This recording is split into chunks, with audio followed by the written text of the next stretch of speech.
The silent threat. The grand chamber of the Galactic Coalition's High Council gleamed with living crystal and polished metals that captured and reflected the light of distant stars. Representatives from over 500 advanced civilizations sat in tiered rows, their attention fixed on the holographic display hovering at the center of the vast room. The image showed a small blue planet orbiting an unremarkable yellow star in the spiral arm of an ordinary galaxy. Commander Xorax, Chief of Xenological Studies for the Coalition, stood before the assembly. His crystalline exoskeleton pulsed with patterns of light that betrayed his agitation as he addressed the gathered delegates. Esteemed members of the Coalition, Xorax began, his voice resonating through the chamber's perfect acoustics. I come before you with a warning about the species designated as humans on planet Terra. Our preliminary observations indicate that these beings represent an anomaly in our classification system. High Counselor Vreelik, whose gaseous form swirled within a containment field, expanded slightly in what passed for skepticism among her kind. Commander, according to your own reports, these humans have barely achieved rudimentary spaceflight. They remain confined to their own planet and its satellite. How could such a primitive species possibly concern our coalition, which spans 27 galactic sectors? Xorax activated a sequence of images showing human history. It is precisely their development pattern that concerns me. Observe their timeline. The display showed humans advancing from stone tools to quantum computing in less than 10,000 years, a mere eye blink in cosmic terms. No other species we have encountered has demonstrated such accelerated technological progression while in a state of continuous conflict. Xorax continued. Their adaptability is unprecedented. They thrive in environments that would kill most sentient beings. They innovate not through careful methodical research, but through desperate, intuitive leaps during times of crisis.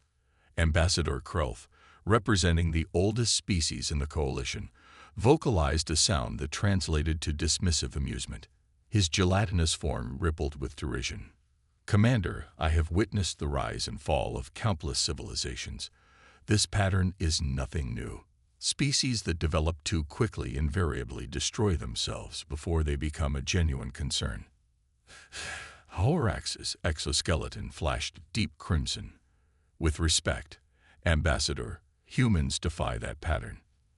They repeatedly approach the brink of self-annihilation, then pull back and emerge stronger.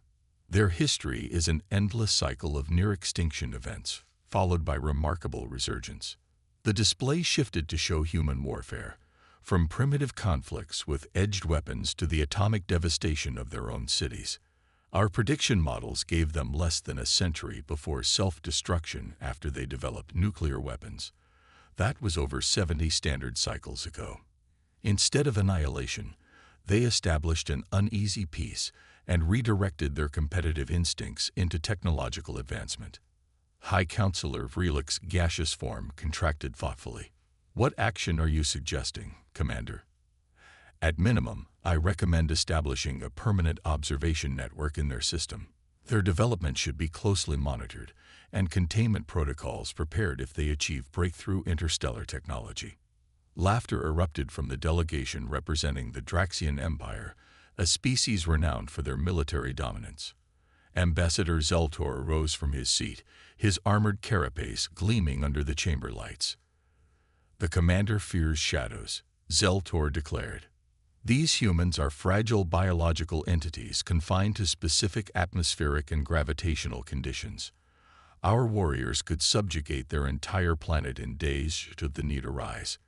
A heated debate ensued, with factions forming quickly. Those who sided with Xorax's caution versus those who dismissed humanity as an insignificant curiosity. The argument continued for hours, with evidence presented from both sides. Eventually, High Counselor Vreelik called for order. We will put this matter to a vote. Those in favor of establishing a dedicated monitoring operation for Terra as the commander suggests. Xorax watched with growing dismay as only a fifth of the representatives indicated their support. Those opposed. A clear majority. The council has decided, Vreelik announced. We will maintain standard observation protocols for Terra with quarterly assessment reports rather than continuous monitoring. The current evaluation categorizes humans as a Level 3 developing species, potentially eligible for contact in 300 to 500 standard cycles, assuming they survive their own development phase. High Counselor, I request that my formal protest be registered in the permanent records. Thorax said, his exoskeleton dimming to a deep blue of concern. So noted, Commander. This council session is adjourned. 20 standard cycles later, Commander Thorax, now Admiral Thorax, stood once again before the High Council, but the atmosphere was dramatically different. Gone was the casual dismissal and comfortable superiority. The representatives sat in tense silence as Thorax displayed the latest intelligence from Earth. As I warned, he stated grimly, the humans have made technological leaps that defy our predictive models. They have discovered principles of quantum entanglement communications 3 centuries ahead of our projections. The holographic display showed human spacecraft utilizing technology that shouldn't have been possible for their level of development.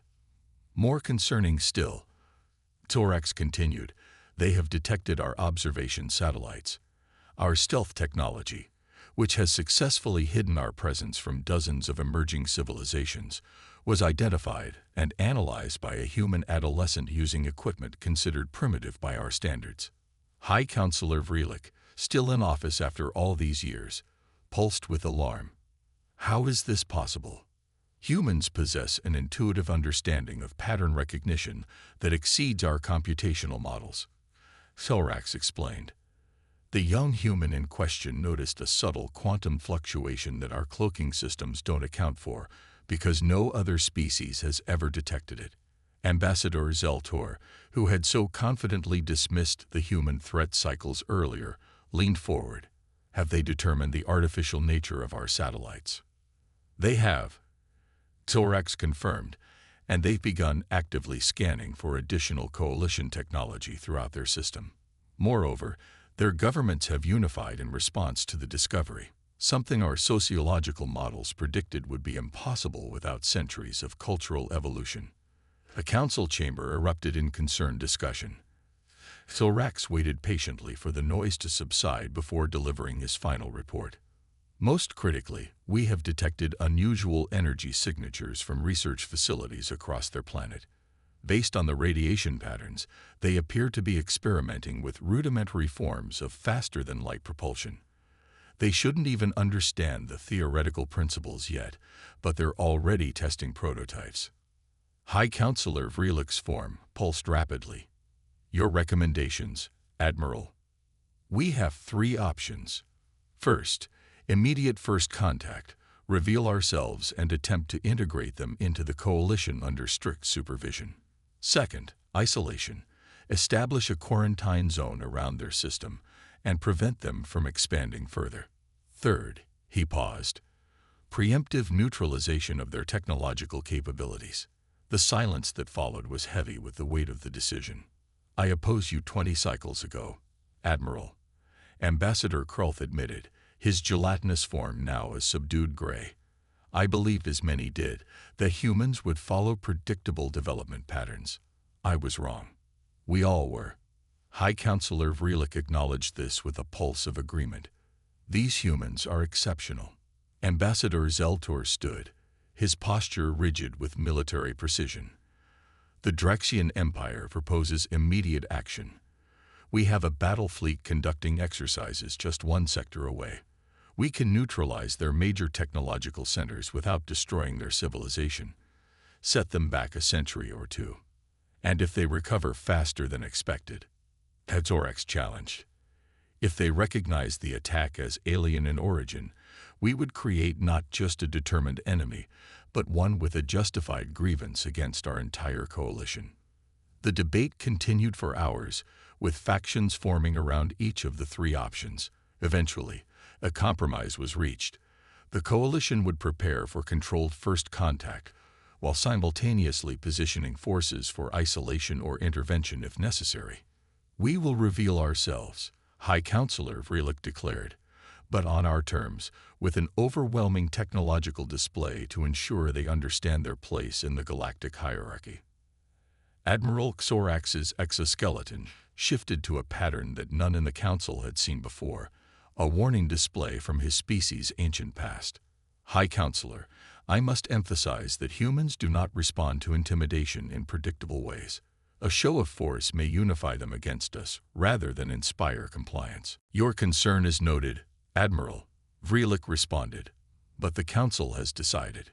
Preparations will begin immediately for a formal delegation to make contact within one standard cycle.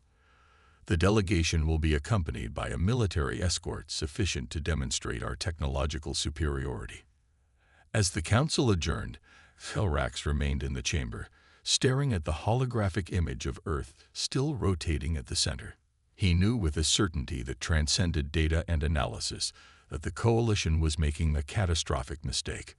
What the Council failed to grasp was that humans didn't follow the rules of galactic civilization. They didn't develop in careful, logical progressions. They leaped forward in chaotic bursts of inspiration and necessity. And now, aware of an alien presence watching them, they would be advancing faster than ever before. The Reckoning.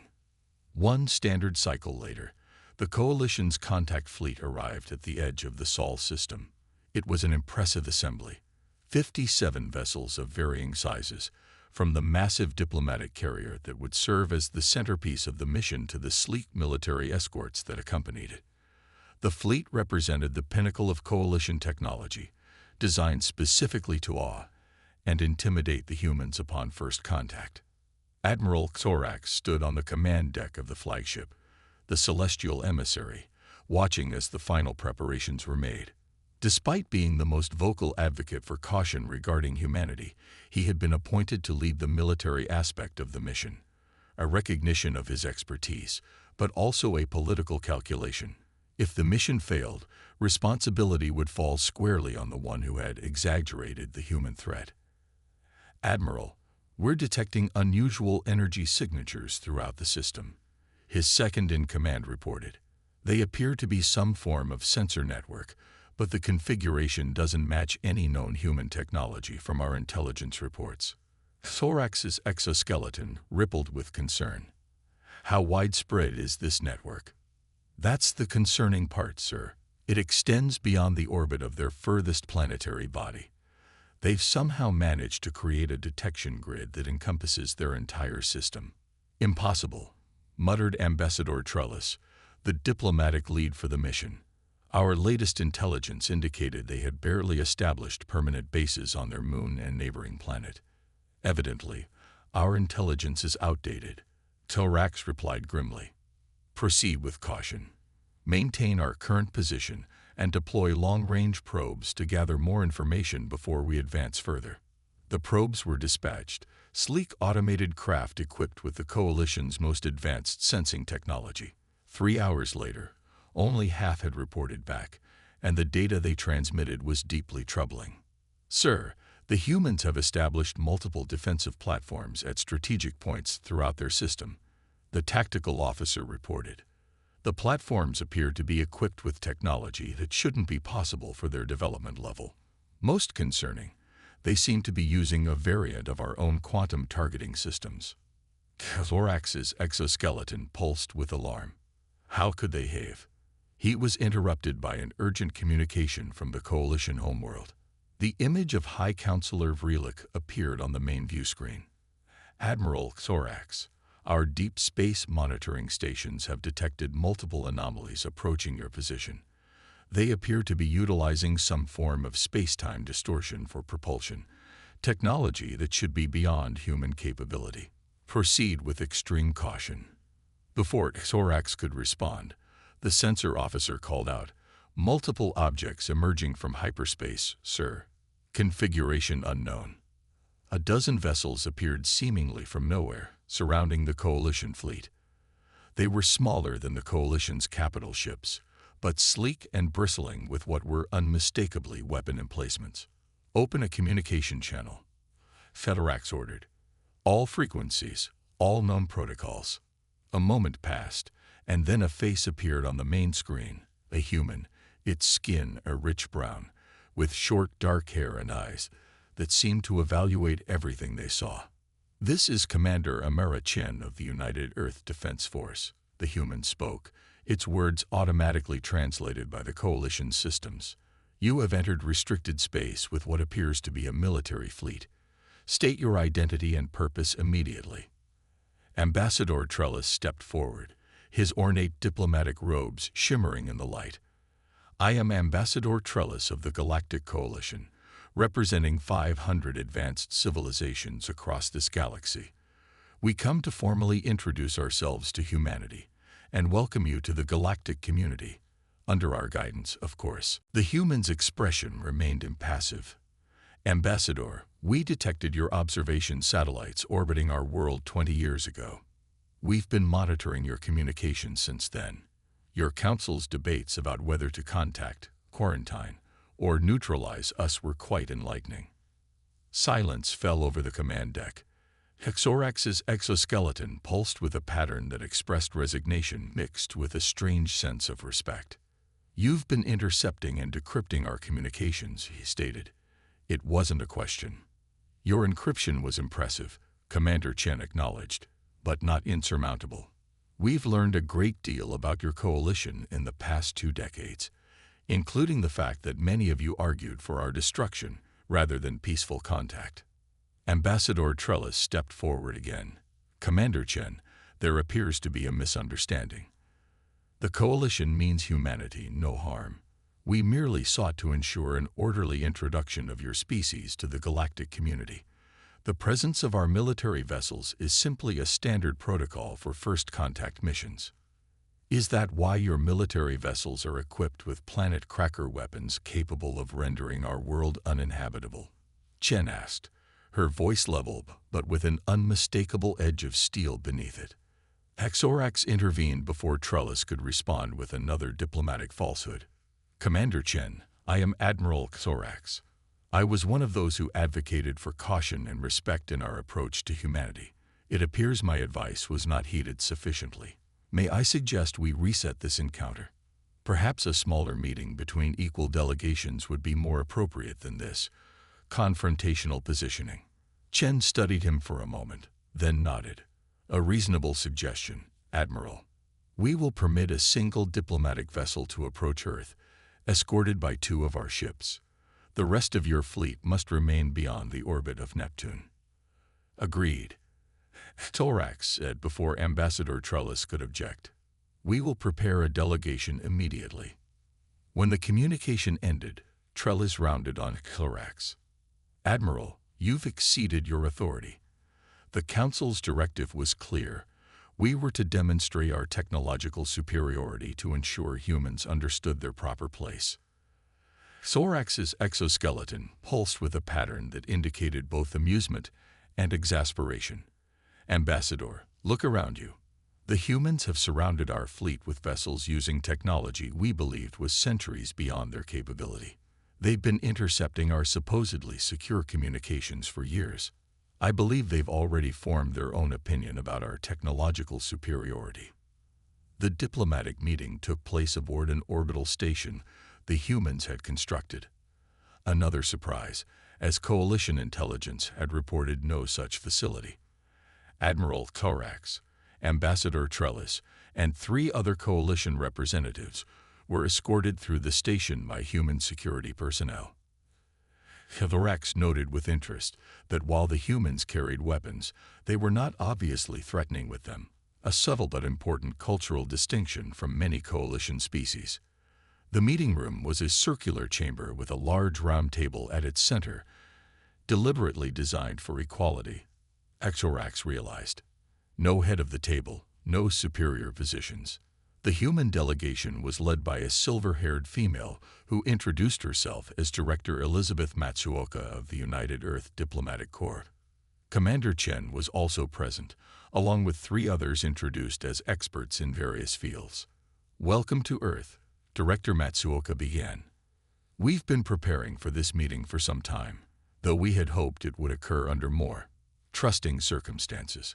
What followed was a diplomatic dance unlike any Xorax had witnessed in his long career. The humans were direct in a way that bordered on rudeness by coalition standards, but there was also a pragmatism to their approach that Thorax found refreshing. "Let's be frank," Matsuoka said after the initial pleasantries were exhausted. "Your coalition considered Earth a potential threat to be contained or eliminated. You still might. We need to address that reality before any meaningful relationship can be established." Ambassador Trellis began a practice speech about the coalition's peaceful intentions, but Director Matsuoka politely but firmly interrupted him. "Ambassador, we've had access to your internal communications. We know exactly what was discussed in your council chambers. Pretending otherwise only damages the possibility of trust between us." The negotiations continued for days, with the human delegation demonstrating a surprising depth of knowledge about the coalition and its member species. They had clearly been studying the intercepted communications extensively. What became increasingly clear to Thorax was that humans possessed something rare in the galaxy. They combined the analytical intelligence typical of advanced species with an intuitive leap thinking that allowed them to make connections and innovations in ways the more methodical coalition species couldn't match. On the final day of the initial negotiations, Director Matsuoka laid out humanity's proposal. Earth would join the coalition, not as a subordinate developing world to be guided and controlled, but as a full member with equal standing. "Impossible," Ambassador Trellis sputtered. "Your species has barely achieved interstellar travel. The protocols for advancement to full membership require centuries of proven stability and technological development. The protocols were designed for species that develop in predictable patterns." Commander Chen countered. "We don't fit your model. And frankly, we've already matched or exceeded many of your technologies through our own independent development." "Curious," Thorax interjected. "How did humanity advance so rapidly once you detected our presence?" Director Matsuoka smiled. "We've always developed fastest when facing a challenge or threat. When we confirmed we weren't alone in the universe, and that some of our cosmic neighbors might not have our best interests at heart, it unified our planet in a way nothing else could have. Resources previously devoted to fighting each other were redirected to space defense and exploration, and the faster-than-light technology." Thorax asked. "Our scientists believe that was centuries beyond your capability." A human scientist in the delegation, Dr. Karim, grinned. "We took a completely different approach than your standard models. Instead of trying to circumvent relativity, we found a way to work within it, creating localized space-time bubbles that effectively allow us to surf through the universe on waves of distorted reality." When Thorax and his delegation returned to the coalition homeworld, they'd brought with them a treaty unlike any the High Council had expected. An agreement between equals, with Earth to be granted full membership status and invited to share its unique innovations with the wider galactic community. The debate in the council chamber was heated, with many representatives outraged at the very concept of treating humans as equals. But Admiral Thorax's final address silenced even the most vocal opponents. "Esteemed representatives, 20 cycles ago, I warned that humans were unique. You dismissed that warning, believing they would follow the same development patterns as other species. You were wrong. When faced with evidence of their exceptional advancement, you chose intimidation rather than respect. You were wrong again. Now we have a choice. We can continue underestimating these remarkable beings and likely find ourselves in a costly conflict with an unpredictable adversary, or we can embrace the opportunity to welcome a species that thinks differently than any member of our coalition, a species that might help us solve problems we've struggled with for millennia precisely because they don't approach challenges the way we do. The humans have a saying, 'Keep your friends close and your enemies closer.' I suggest we make humanity our closest friend, lest we discover just how formidable they would be as enemies." The treaty was ratified, and within a decade, human innovations had begun to transform the coalition in ways few had anticipated. Their unique approach to faster-than-light travel opened up regions of the galaxy previously thought unreachable. Their medical techniques, developed through centuries of treating battlefield injuries and diseases that ravaged their populations, saved billions of lives across coalition space. And Admiral Thorax, vindicated at last, would often remind the High Council of another human saying that had proven prophetic. Those who do not learn from history are doomed to repeat it. Human ingenuity, once feared, had become the coalition's greatest asset. The species that had been dismissed as primitive had become the catalyst for a new golden age of galactic cooperation and discovery. They had laughed at the warnings about humans. None were laughing now.